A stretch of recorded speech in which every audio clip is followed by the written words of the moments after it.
অপূর্ব নাচ। একটু হাততালি হবে না বন্ধুরা?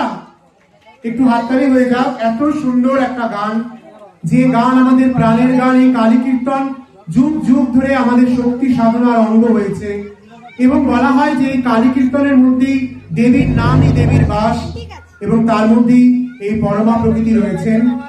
আমাদের সকল পাপের সংহারকারী দেবী কালিকা, কার মায়া নাচে রণে ল্যাংটা। সত্যি এই রণ হচ্ছে, আমি যেটা বলেছিলাম, আমাদের মধ্যে যে পাপ এবং পুণ্যের যে লড়াই, সেই লড়াইয়ে দেবী আমাদের সঙ্গী। দেবী আজকে উলঙ্গিনী কেন? আমাদের মনকে পরীক্ষা করার জন্য। আমরা মাতৃজাতিকে যাতে খারাপ নজরে না দেখি, তার মধ্যে আগে মায়ের শক্তিকে অনুভব করি, তার জন্য দিগম্বরী হয়ে দেবী আমাদের পরীক্ষা নিচ্ছেন। সেই রণে যুদ্ধে তিনি উন্মাদিনী, তিনি আমাদের সহায়কারিণী, এবং তিনি আমাদের পরম গতি। আমরা দেখছি নৃত্যানুষ্ঠান, নিত্যপ্রভা ডান্স একাডেমি এবং পাঠশালা ডান্স একাডেমি নৃত্যানুষ্ঠান। এখনো যারা জুড়ে আছেন, আমি সকলকে বলবো আপনারা চলে আসুন। আমাদের একের পর এক নৃত্যানুষ্ঠান চলছে। এবার আবার একটু সাত বদল।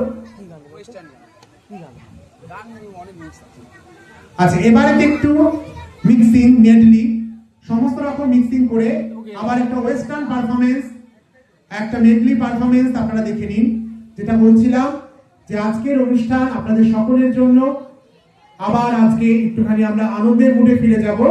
আমাদের পরবর্তী নৃত্যানুষ্ঠান একটু ভিন্ন স্বাদে। আমি শিল্পীদের অনুরোধ করবো তোমরা মঞ্চে চলে আসো।